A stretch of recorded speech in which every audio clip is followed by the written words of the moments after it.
নমস্কার, কেমন আছেন সবাই? আশা করি আপনারা সকলেই খুব ভালো আছেন। আমিও ভালো আছি। বাণীর ব্লগসে আপনাদের সকলকে স্বাগত জানাই।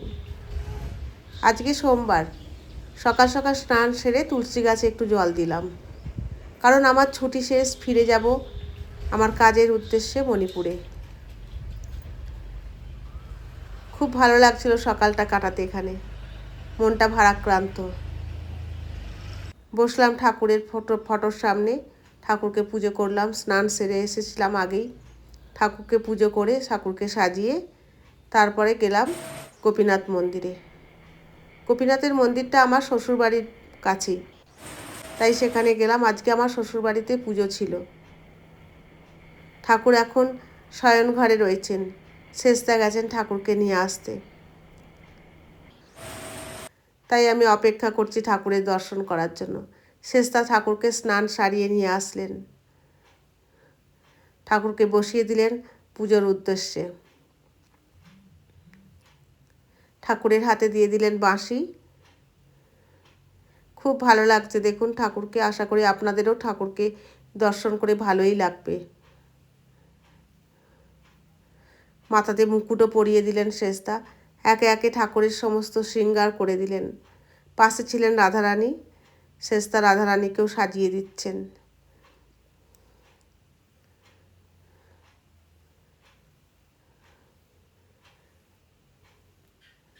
খুব ভালো লাগছে দেখুন ঠাকুরের এই সুন্দর বিগ্রহটা দেখতে। চলুন দেখা যাক।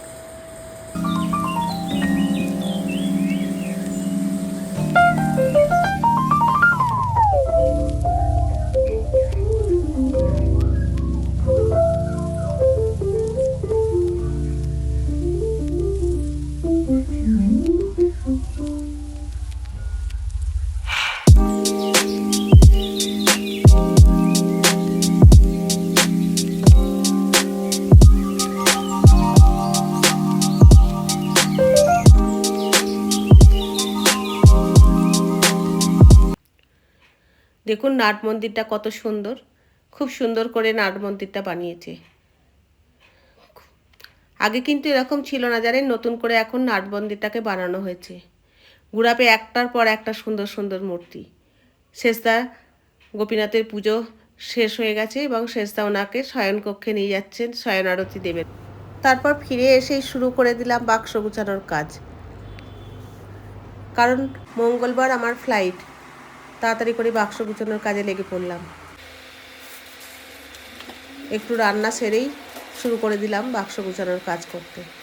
এখান থেকেই টুকটাক একটু জিনিস কিনে নিয়ে যাই মণিপুরের উদ্দেশ্যে, কারণ মণিপুরে খুব জিনিসের দাম, আর বেশিরভাগ সময়ই তো ব্লক করে দেয় রাস্তা, বাইরে থেকে কোনো জিনিস আনতে দেয় না। খুবই প্রবলেম মণিপুরে। অবশ্য প্রবলেম আছে বলেই তো তাই এত সেনা জওয়ান ওখানে নিয়োগ করা হয়েছে, যাতে ওদের সমস্যার সমাধান করা যায়। কিন্তু আজও সেই সমস্যার সমাধান হলো না। যাক, কি আর করা যাবে। তো টুকটাক একটু কেনাকাটি করেই নিয়েছিলাম, তো সেগুলোকেই একটু গুছিয়ে নিলাম। যতটা পারা যায় এখান থেকে নিয়ে যাই। চলুন দেখা যাক, বাক্সটা গুছিয়ে নিই।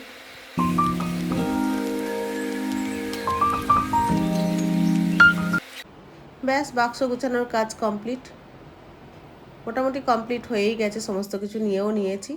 গেলাম একটু শীতলা মাতার মন্দিরে একটু মাকে প্রণাম করার জন্য। মাকে প্রণাম করে ফিরে আসলাম বাড়িতে। আম গাছের নিচে একটুখানি দাঁড়ালাম। খুব ভালো লাগছিল এই আম গাছের নিচেটায় দাঁড়াতে। যদি আমার ভিডিওটা ভালো লেগে থাকে অবশ্যই লাইক, শেয়ার অ্যান্ড কমেন্ট করবেন প্লিজ। আর আপনারা আমার পাশে থাকবেন।